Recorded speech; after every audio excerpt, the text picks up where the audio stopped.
Hi guys, welcome back to my channel. As you guys read the title, Matt and I rang in the new year as new parents.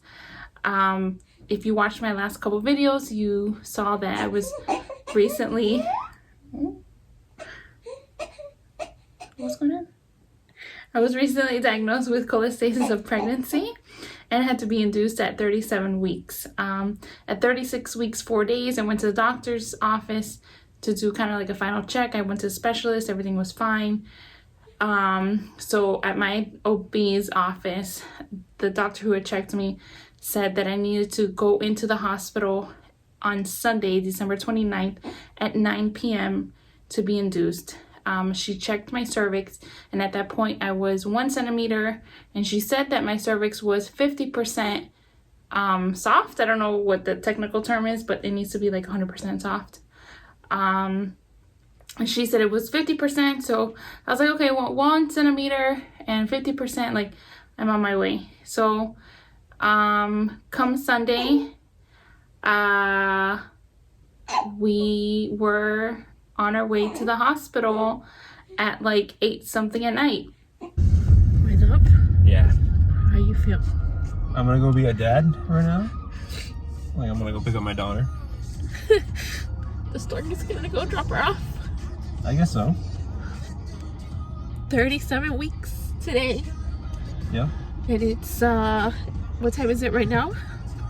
8:21. Yeah. We have to be at the hospital at 9 o'clock at night. Yeah. So they can start inducing me. I'm terrified. How do you feel? I'm supportive.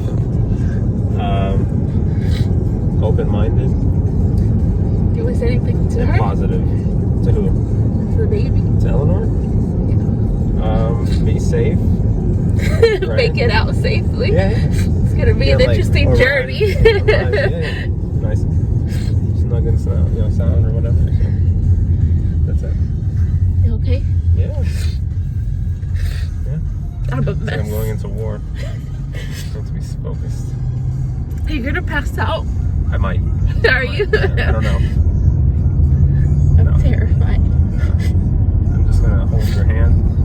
And I'll have to, because if I don't brace myself, you might break it from all the pressure you'll be applying. If I yell at you or cuss at you, I'm sorry. I know, that's why I said I told Vanessa I'm not looking forward to the things you're gonna say about me in front of people I just met. Next time you're getting pregnant, we gotta make that possible. Alright, Miss Eleanor, we can't wait to meet you and to meet your parents. Yeah, we love you. We love you. My mom ended up showing up at the hospital before I did. She said that she did not want to miss anything, so she was going to stay with us until pretty much I had the baby. And we didn't know when that was going to happen, because, induction can take whatever time. Apparently it can take up to 48 hours before you have the baby. So we checked in. My mom wasn't able to come in at first, so we had to get into the labor and delivery room, which was completely surreal when I walked in, because it was kind of like, wow, this is it. This is where I become a mom. Oh my God, I don't want to cry. I'll get it together. So yeah, it was a little surreal. Fast forward, at midnight, they inserted a white little pill that would soften my cervix. And the nurse said it would go in every 4 hours. So they would check my cervix every 4 hours and insert it every 4 hours to see like where my progress is at. At this point, she checked me. She was like, you're 1 centimeter, but I would say you're more like 30% instead of 50% cervix ready. And the nurse said, you can't move you have to lay on your back pretty much for the first 2 hours.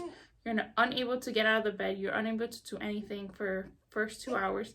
The next 2 hours you can get up and go to the bathroom. Mind you, at this point I'm connected with all the monitors to check my contractions, to check the heartbeat. Like I have an IV going. I have, whatever little finger thing to check my heart rate. So I'm all hooked up at this point. So I'm unbelievably uncomfortable. Like, it's just terribly uncomfortable. The labor and delivery bed, has like little to no cushion at all. So I was, from early on, was having back pains, not contractions, but like back pains from the bed. So after 4 hours, they checked me. I'm still at the same thing. They do a second round of pill. At this point, I'm at my third pill. Nothing is happening. I'm not progressing. I'm already Monday afternoon and I'm still 1 centimeter, 30%. The doctor at this point is in the room and she's like, you know, we're gonna wait it out, whatever. So at this point, I'm like complaining about my back hurting. And this time I had a different, you know, obviously they change every 12 hours. At this point, I had a different nurse. And the nurse is like, oh, your back hurts because of the baby. It's not because of the bed and blah, blah, blah. And I'm, you know, sitting there like, I know my back hurts because of the bed, but I'm not going to sit here and complain. Whatever.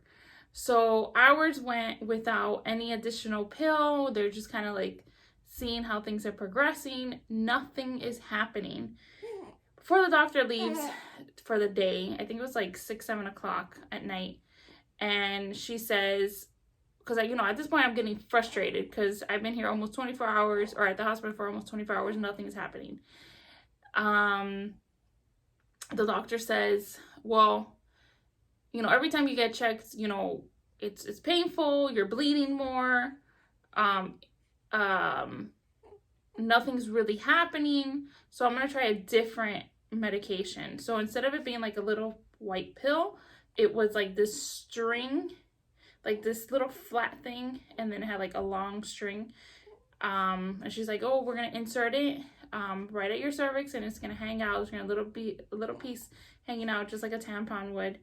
And we're gonna leave it in there for 12 hours. You're not gonna be checked for 12 hours. She goes, the first 2 hours, the same thing.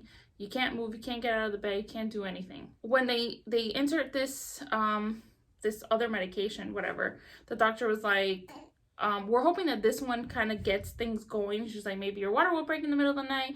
We don't know, but we're hoping that this one will help. If not, then at some point after the 12 hours, we're gonna start Pitocin. So that's gonna help you dilate. She's like, you're gonna be on Pitocin for no more than 12 hours. After 12 hours of Pitocin and we see no progress, we're gonna have to do a C-section. So at this point, I'm already like, it's the 30th is Monday night, and I'm kind of like seeing the light at the end of the tunnel. So I'm super excited. I'm like, no matter what, I know I'm gonna have my baby on the 31st of December. So fast forward, they do the different medication. I'm bleeding at this point like a lot. In fact, like I'm actually at this point folding towels in between my legs, and every time I go to the bathroom, it's like some, you know, TMI, but like sometimes it's blood clots, and you know, I'm walking around with towels in between my legs. Not a fun situation, not what I expected at all. And so fast forward to 5:15 in the morning, or about 5 in the morning, I get up. You know, my mom at this point is the one that's been taking me to the bathroom. So as I'm walking to the bathroom, I'm like holding this towel, and I'm like, oh no, I can feel the blood coming out. Like, it's a lot. So I'm like, ooh, just like, wait, give me a second. Like, you know, just standing there, just kind of like letting it do its thing. So then at this point, I'm like, okay, like grab the towel from behind and like pull it. So I sit on the toilet, and she looks at the towel, and she's like, this is not blood. I was like, what do you mean? When I look at it, it looked wet. It's a white towel, so I can't really tell. So it's like, it looks wet, but it's like, has like pink on it. So I was like, that's not what I thought was coming out. So at this point, my mind is like, I think my water broke. I'm on the toilet peeing, but at the same time, I'm like, am I peeing? Because I'm not sure this is coming out of the right hole. I had no idea what was happening. So I was like, this feels kind of funny. So when I get back to the bed, I call the nurse. I was like, hey, can someone come and check to see if my water broke? So the first nurse, who had originally checked me in 2 nights before, was the one that was checking me. And she came with like a little strip, and she just pretty much put it right at the beginning of my vagina or whatever. And she's like, if it turns color, then your water broke. She took it out. She put it in, took it out, and she's like, your water broke. It changed colors. So I was like, oh my God, I was so excited. At this point, it was like 5:15. I was so excited. I could not believe, like, I had finally made some progress, because for 24 hours, actually for more than 24 hours, I had been at 1 centimeter, 30% cervix, like, ready. So at this point, she's like, okay, we can start the Pitocin. So I'm like, thank God. So I'm feeling every so often, like, I'm feeling the gushing coming out. This is not trickling, this is gushing coming out. So I'm like, okay, fine. As I'm waiting for things for them to start doing everything, I start feeling contractions, but not just regular contractions. I start having like back labor, which was so painful. And imagine, it was only like the beginning of my contractions. When they had checked, actually, let me go back to when the doctor was telling me that they wanted to change the medication. She had checked me, and I was about 3 to 4 centimeters. So that was the only progress I had done before my water broke, but it wasn't still enough. It had been way too many hours. So yeah, so it's the medication, my water breaks. They're about to start Pitocin. I start having contractions. I start having back labor. And at this point, I was just like, you know what? I'm done with the bed. Because the bed, I was like complaining. I felt like I was complaining like the whole time. Like my back was on fire. And not from back labor, like from the bed. So I start having back contractions or back labor. And so I was just like, you know what? I'm not going to wait anymore. I don't know how this Pitocin is going to progress me. I don't know. So I was like, I called the nurse. I was like, let's get this epidural going, because I don't feel like feeling pain anymore. Like, I don't want to feel the bed. I don't want to feel anything. Like, I am done. I've been in this bed for way too many hours, way too many days. Like, I'm exhausted. So they start the epidural. The epidural kicks in. You feel that cold going down your spine. So like, okay, you can't move out of the bed. You're unable, you're just like here until you have the baby, and the epidural pretty much wears off afterwards. So I'm like, fine. I'm like, as long as I don't feel the contractions, and 2, I don't feel this bed. I'm done with this bed. I'm so uncomfortable. Like, my mom was sitting on the bed. She's like, this bed is hard. So I was like, I'm just done. So fast forward to like an hour. So I'm already feeling like the epidural's already kicked in, and I'm like, freaking out, like legitimately giving myself anxiety, freaking out. And I'm like, why is it that I'm not like completely paralyzed? Like, that's, in my mind, I'm 34 years old. That is what I thought an epidural does. I thought it made you completely paralyzed. No, wrong. That is not what it does. You can still move your legs. You still kind of feel things. So I was completely shocked. So I started getting anxiety, because I was like, I can kind of still feel this freaking bed. I'm super uncomfortable still. Now my legs, what they feel like elephants, but like that tingly, nummy feeling, but like intense. Not what I expected. So I'm like in the bed, like, I don't even know how I'm not hyperventilating at this point, but I'm giving myself I have like major anxiety. So I call the nurse, and I'm like, is there anything you can give me for anxiety, because I can't take it? She comes in, she's like, what's wrong? So I tell her like, the whole thing. Like, I'm just like, I didn't expect the epidural to feel like this. Like, maybe I give myself the epidural too, like, I got the epidural too early. Like, I don't know. I don't know what to do. Like, I just feel like throwing up too.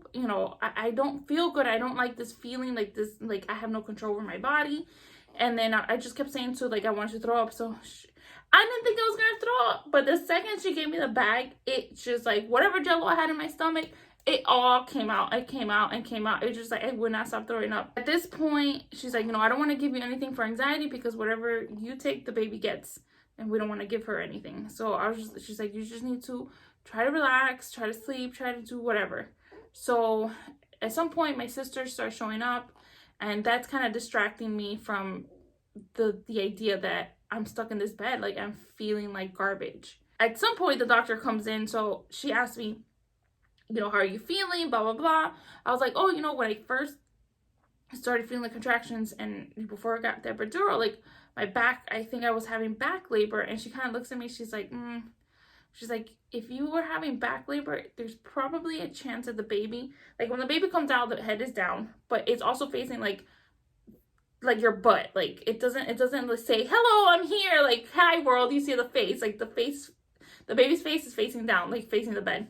She's like, you're probably having back labor because the baby's head is the other way. She goes, you can definitely deliver the baby like that, but it's gonna be more difficult. So pretty much we're gonna try to turn her.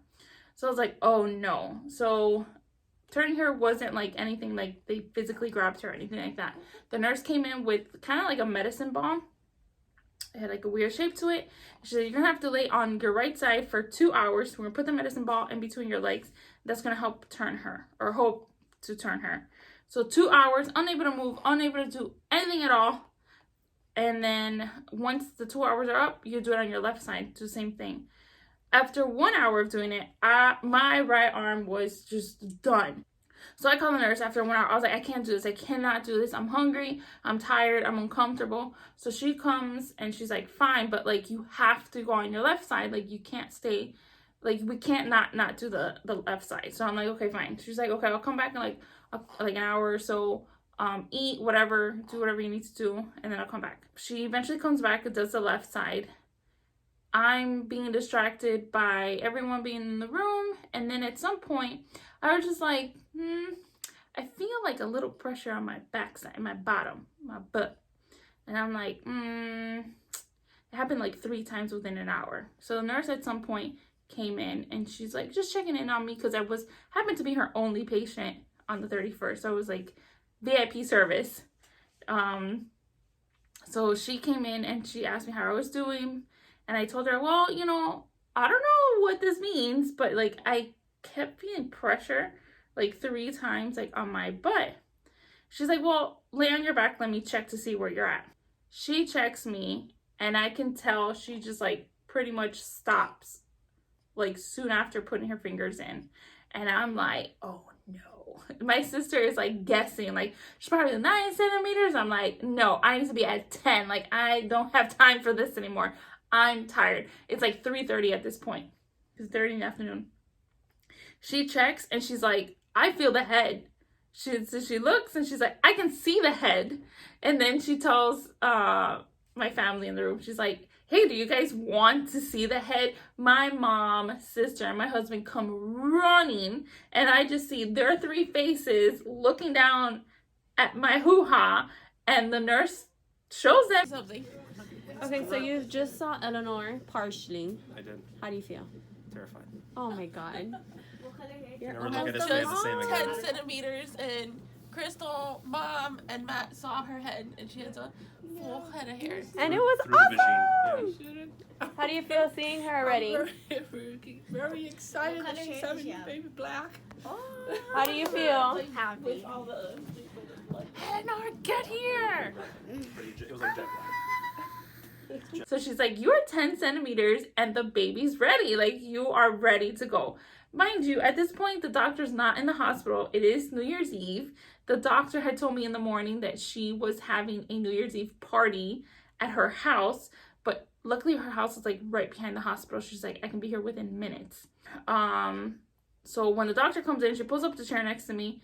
And she's showing me, she is actually showing me how to push. She's like, you're gonna grab your legs, you know, and try to push down, whatever.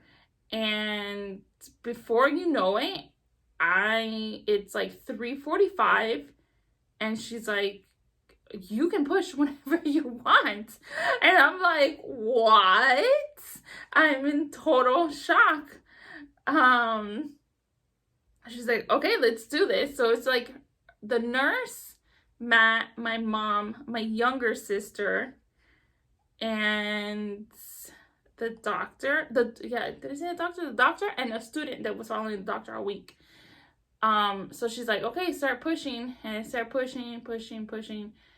The nurse at this point is telling me, like, you know, it could take up to 3 hours for you to deliver this baby. So in between me, like, pushing and breathing and whatnot, I'm looking at the nurse and I'm like, I got time for 3 hours. Like, that is way too long. Like, I was like 15 minutes in and I'm like, I'm tired.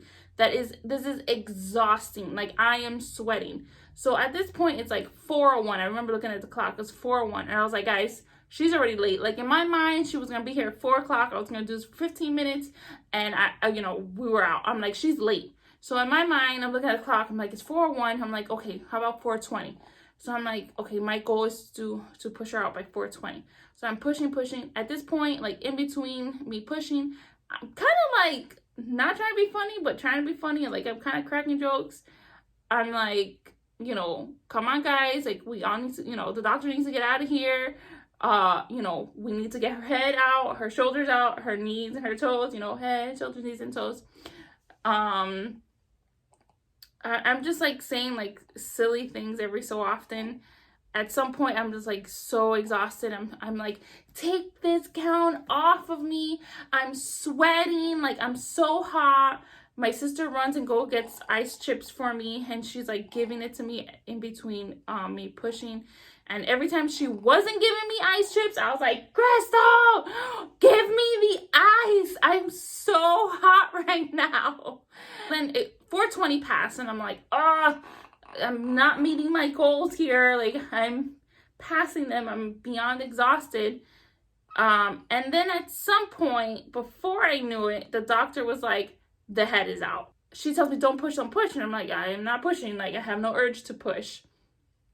Oh, backtrack to like right before 4 o'clock. The doctor looks at the nurse. She's like, when's the next pump of epidural? Because the epidural pumps every hour. She's like, oh, there's 7 minutes left before she gets another dose of epidural. She's like, turn it off. So I'm like, no, they're turning off the epidural right when I start pushing the baby out.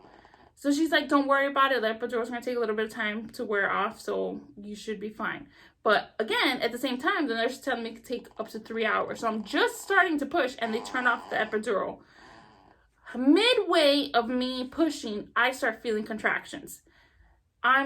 They're not super painful, but like, I just like, I'm already starting to feel pain. So I most definitely wanted this baby out because I didn't want the ring of fire. I didn't want to feel any stitches. I didn't want to feel anything. So I was feeling feels like intense cramps. So at this point, the baby's head is out. The doctor tells me, don't push. Don't feel like pushing anyway. So I'm like, okay, fine. Apparently from what my sister, Matt, and my mom say is that the baby had the umbilical cord wrapped around her neck one time, and the doctor came in and snipped it off. Soon as she snipped it off, I can't see anything. Blood just squirts all over the place. Like, it hits the ceiling tile. It hits the doctor, half of her face. There's blood on half of her face. The nurse is standing right next to me. She's covered in blood, like splattered all over her face. And I'm just like, what just happened? Like, I had no idea at this point that it was in the umbilical cord. I had no idea what was happening. So they're like, okay, whatever, like, no big deal, like, we're fine. And then, I think it was like 1 or 2 pushes later is when the baby finally came out, and it was like surreal. I could not believe that she was here. Yeah, it's was a crazy feeling to see this little thing come out. At this point, the baby's not necessarily crying. She's more like she's on top of me and they're cleaning her, and she's not necessarily crying, but she's kind of like, I say she was complaining. Like, she sounded like she was complaining. So after like a minute or two of them cleaning her, they took her off to, like, I don't know what it's called, the tanning bed. I call it the tanning bed. Take her off to the corner.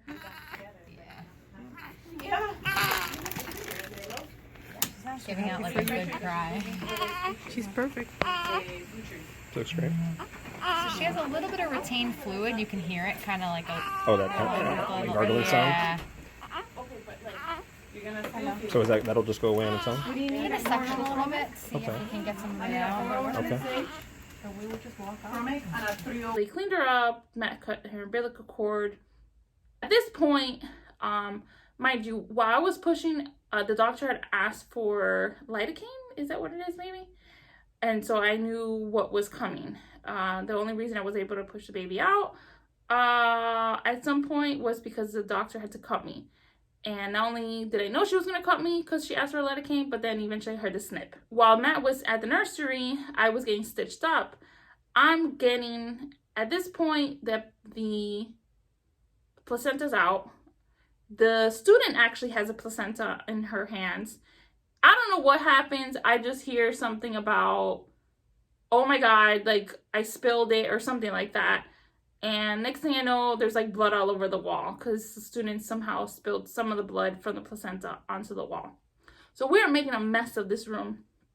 Either way, so the doctor is stitching me up. I'm at some point telling her like, oh, I kind of feel the stitching. And she's like, okay, well, you know, I'm almost done. And I heard her tell her student, oh, she tore on the inside and obviously I cut her. So I was like, oh my God, like this is these stitches. I'm gonna have, I don't even know how many stitches to this day I have, but I know I'm sure it was a lot. Then once she's like getting close to finishing, I'm having back labor. And she's like, I don't understand, like, why are you having so much pain? And I'm like in excruciating pain. I'm like, my back hurts. I'm having such bad back pains. Like, it's not going away. She's like, that's not normal. You shouldn't be feeling this at this point. And I'm like, yeah. And I'm like, I don't understand either because it's not like the contraction, you know, contractions come and go, come and go, come and go. I'm like, it's constant. Like, this back pain is constant. I'm in excruciating pain. The doctor is like super concerned. She's like, I'm trying to finish you up really quickly. Try to figure out what is wrong with you. She's like naming a few things that could be wrong. She's like, you know, I want to give you medication, but then I don't know what you have. Like, I don't want to give you medication and it causes other issues, blah, blah, blah. So she kind of like starts ruling things out. And then she's like, you know, I wonder if like something went wrong with the epidural. The anesthesiologist comes in. They're like, no, they check me. They're like, no, everything is fine. Like, nothing is wrong with it. So she's like, I maybe your epidural, you know, once we turned it off, like for some weird reason, you're just having more contractions now. And I'm like, she's like, I just don't understand why it's not like coming and going. But she's like, I'm going to give you 800 milligrams of Motrin. So at this point, like, I'm already all done, and she's telling me all this stuff, and I'm like, okay, how soon can I get it? She's like, oh, once I put in the order. I'm like, okay, go put in the order now, because I'm in massive pain. Like, I'm done. I'm so tired. And I'm like, plus, you need to go to your party anyway, so, like, let's wrap things up. Like, I'm tired. So, yeah, so they gave me the 800 milligrams of Motrin. Eventually, the pain went away. They took out the epidural, which luckily did not hurt. While I got the epidural done, they also put in, I forgot to mention, a catheter so that, you know, my urine, you know, it was emptying out my bladder because I was unable to move. So they took out the catheter at some point. I don't even know when they took it out, actually. And then I finally got to meet my baby girl. Like, I finally got to hold her after like an hour or so, and I'll continue the video next time. Thanks for watching, guys. Happy New Year. And before I go, look at the sleeping baby. Here she is. Well, the next video will be at the hospital with the baby and what it's like to be at home with the baby. So thanks for watching. Comment below and subscribe. Bye, guys.